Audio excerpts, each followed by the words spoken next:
It's time for Chapter 9 of Pippi Longstocking by Astrid Lindgren. Chapter 9, Pippi Goes to a Coffee Party.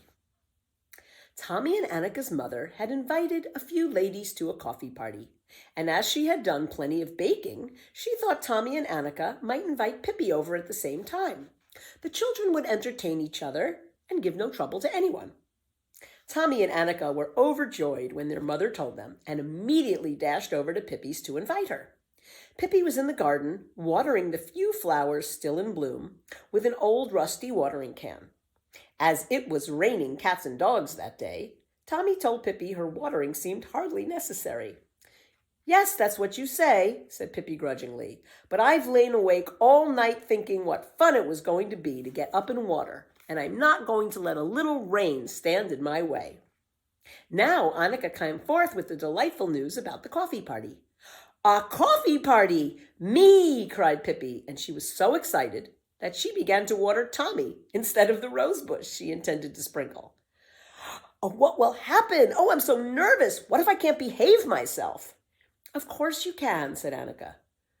"Don't you be too certain about that," said Pippi. "You can be sure I'll try, but I have noticed several times that people don't think I know how to behave, even when I'm trying as hard as I can. At sea, we were never so fussy about things like that, but I promise that I'll take special pains today so you won't have to be ashamed of me." "Good," said Tommy, and he and Annika hurried home again in the rain. "This afternoon at 3 o'clock, don't forget," cried Annika, peeking out from under the umbrella. At 3 o'clock, a very stylish young lady walked up the steps of the Settergren's house. It was Pippi Longstocking. For this special occasion, she had unbraided her pigtails, and her red hair hung like a lion's mane around her.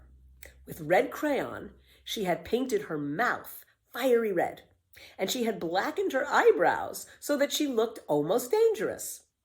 And she had put big green rosettes on her shoes. "I should imagine I'll be the most stylish person of all at this party," she said contentedly to herself as she rang the doorbell. In the Settergrens' living room sat 3 fine ladies, and with them Tommy, Annika, and their mother. A wonderful coffee table had been spread, and in the fireplace a fire was burning brightly. The ladies were talking quietly with one another, and Tommy and Annika were sitting on the sofa looking at an album. Everything was so peaceful. Suddenly, the peace was shattered. "Attention!" A piercing cry came from the hall. And the next minute, Pippi Longstocking stood in the doorway. She had cried out so loudly and so unexpectedly that the ladies had jumped in their seats. "Forward march!" came the next command.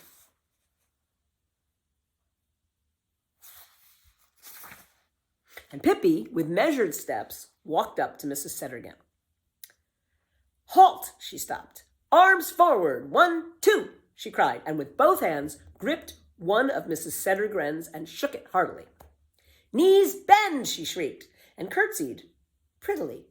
Then she smiled at Mrs. Settergren and said in her ordinary voice, "You see, I am really very shy, so if I didn't give myself some commands, I'd just stand in the hall and not dare to come in." Then she rushed up to the other ladies and kissed them on the cheek. "Charming, charming, upon my honor," said she, for she had once heard a stylish gentleman say that to a lady. Then she sat down in the best chair she could find. Mrs. Settergren had intended the children to have their party up in Tommy and Annika's room, but Pippi stayed calmly in her chair, slapped herself on the knee, and said, looking at the coffee table, "That certainly looks good. When do we begin?" At that moment, Ella, the maid, came in with the coffee pot, and Mrs. Settergren said, "Please come and have some coffee." "First!" cried Pippi, and was up by the table in 2 skips. She heaped as many cakes as she could onto a plate, threw 5 lumps of sugar into a coffee cup, emptied half the cream pitcher into her cup, and was back in her chair with her lute, even before the ladies had reached the table. Pippi stretched her legs out in front of her and placed the plate of cakes between her toes. Then she merrily dunked cakes in her coffee cup and stuffed so many in her mouth at once that she couldn't have uttered a word, no matter how hard she tried. In the twinkling of an eye, she had finished all the cakes on the plate. She got up, struck the plate as if it were a tambourine, and went up to the table to see if there were any more cakes left. The ladies looked disapprovingly at her, but that didn't bother her. Chatting gaily, she walked around the table, snatching a cake here and a cake there. "It certainly was nice of you to invite me," she said. "I've never been to a coffee party before." On the table stood a large cream pie, decorated in the center with a piece of red candy. Pippi stood with her hands behind her back and looked at it. Suddenly, she bent down and snatched the candy with her teeth. But she dived down a little too hastily, and when she came up again, her whole face was covered with whipped cream. "Goody," laughed Pippi. "Now we can play blind man's buff, for we've certainly got a blind man all made to order. I can't see a thing." She stuck out her tongue and licked away the cream. "This was indeed a dreadful accident," said she, "and the pie is all ruined now anyway, so I may as well eat it all up at once." She dug into it with the pie server, and in a few minutes the whole pie had disappeared. Pippi patted her stomach contentedly. Mrs. Lindgren had gone out into the kitchen, so she knew nothing about the accident to the cream pie, but the other ladies looked very sternly at Pippi. No doubt they would have liked the little pie too. Pippi noticed that they looked disappointed and decided to cheer them up. "Now, you mustn't feel bad about such a little accident," she said comfortingly. "The main thing is that we have our health. And at a coffee party, you should have fun." She then picked up a sugar bowl and tipped all the lump sugar in it out onto the floor. "Well, my goodness," she cried. "Now look what I've done. How could I make such a mistake? I thought this was the granulated sugar. Bad luck seems to follow me today."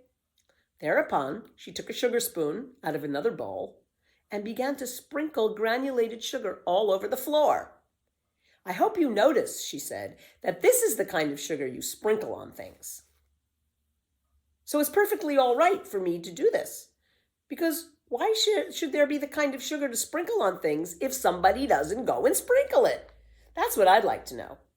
Have you ever noticed what fun it is to walk on a floor that has had sugar sprinkled all over it?" she said to the ladies. "Of course, it's even more fun when you're barefoot," she added, as she pulled off her shoes and stockings. "You ought to try it too, because nothing's more fun, believe me."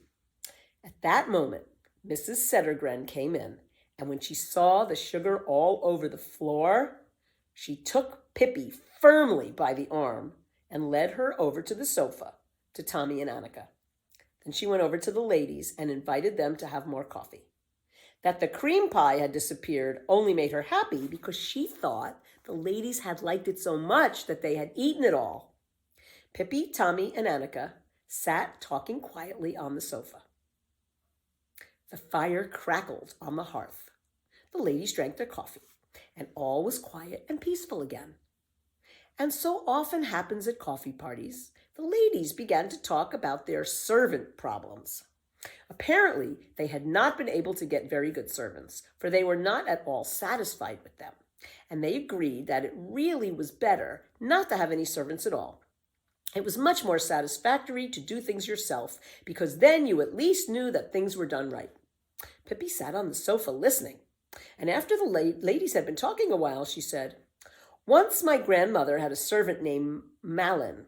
She had chilblains on her feet, but otherwise there was nothing wrong with her. The only annoying thing was that as soon as company came, she would rush at them and bite their legs and bark. Oh, how she would bark! You could hear it all through the neighborhood. But it was only because she was playful. Only, of course, strangers didn't always understand that. The dean's wife, an elderly woman, came to see grandmother once soon after Malin first came. And when Malin came dashing at her and bit her in the ankle, the dean's wife screamed so loudly that it scared Malin so that her teeth clamped together and she couldn't get them apart. There she sat, stuck to the dean's wife's ankle until Friday. And grandmother had to peel the potatoes herself. But at least it was well done. She peeled so well that when she was done, there were no potatoes left, only peelings. But after that Friday, the dean's wife never came to call on grandmother again. She just never could take a joke. And poor Malin, who was always so good-natured and happy. Though for that matter, she was a little touchy at times. There's no denying that. Once, when Grandmother poked a fork in her ear, she howled all day. Pippi looked around and smiled pleasantly. "Yes, that was Malin for you," she said and twiddled her thumbs. The ladies acted as if they had heard nothing. They continued to talk. "If my Rosa were only clean," said Mrs. Berggren, "then maybe I could keep her. But she's a regular pig." "Say, you ought to have seen Malin," Pippi interrupted. "Malin was so outrageously dirty that it was a joy to see her," Grandmother said. For the longest time, Grandmother thought she had a very dark complexion, but honest and true, it was nothing but dirt that would wash off. And once at a bazaar at the City Hotel, she got first prize for the dirt under her nails. Mercy me, how dirty that girl was, said Pippi happily. Mrs. Settergreen looked at her sternly. "Can you imagine," said Mrs. Granberg, "the other evening when Britta was going out, she borrowed my blue satin dress without even asking for it.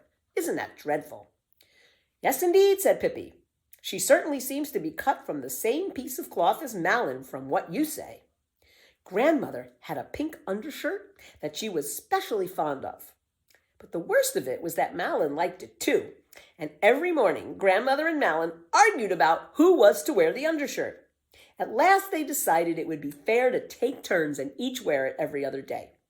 But imagine how tricky Malin could be. Sometimes she'd come running in when it wasn't her turn at all and say, "No mashed turnip today if I can't wear the pink woolen undershirt." Well, what was Grandmother to do? Mashed turnip was her very favorite dish. There was nothing for it but to give Malin the shirt. And as soon as Malin got the shirt, she went out into the kitchen as nice as could be and began to mash turnip so that it splattered all over the walls. There was silence for a little while. And then Mrs. Alexanderson said, "I'm not absolutely certain, but I strongly suspect that my Huldah steals. In fact, I've noticed that things disappear." "Malin," began Pippi, but Mrs. Settergreen interrupted her. "Children," she said decidedly, "go up to the nursery immediately." "Yes, but I was only going to tell that Malin stole too," said Pippi, "like a raven, everything she could lay her hands on. She used to get up in the middle of the night and steal. Otherwise, she couldn't sleep very well," she said. "Once she stole Grandmother's piano and tucked it into her own top bureau drawer. She was very clever with her hands," Grandmother said. Tommy and Annika took hold of Pippi and pulled her out of the room and up the stairs. The ladies began on their third cups of coffee, and Mrs. Settergren said, "It's not that I want to complain about my Ella, but she does break the china." A red head appeared over the stair rail. "Speaking of Malin," said Pippi, "maybe you're wondering if she used to break any china. Well, she did. She set apart one day a week just to break china. It was Tuesday, Grandmother said. As early as 5 o'clock on Tuesday morning, you could hear this jewel of a maid in the kitchen breaking china. She began with the coffee cups and glasses and little things like that, and then went on to the soup bowls and dinner plates, and she finished up with platters and soup tureens. There was such a crash bang in the kitchen all morning that it was a joy to hear it," Grandmother said. And if Malin had any spare time late in the afternoon, she would go into the drawing room with a little hammer and knock down the antique East Indian plates that were hanging on the walls. "Grandmother brought new china every Wednesday," said Pippi, and disappeared up the stairs as quickly as a jack-in-the-box. But now Mrs. Settergren's patience had come to an end. She ran up the stairs, into the nursery, and up to Pippi, who had just begun to teach Tommy to stand on his head. "You must never come here again," said Mrs. Settergren, "if you can't behave any better than this." Pippi looked at her in astonishment, and her eyes slowly filled with tears. "That's just what I was afraid of," she said, "that I couldn't behave properly. It's no use to try. I'll never learn. I should have stayed on the ocean." She curtsied to Mrs. Settergren, said goodbye to Tommy and Annika, and went slowly down the stairs. The ladies were now getting ready to go home too. Pippi sat down in the hall near the shelf where the rubbers were kept and watched the ladies putting on their hats and coats. "Too bad you don't like your maids," said she. "You should have one like Malin. Grandmother always said there was nobody like her. Imagine. One Christmas, when Malin was going to serve a little roast pig, do you know what she did? She had read in the cookbook that roast pig must be served with frilled paper in the ears and an apple in the mouth.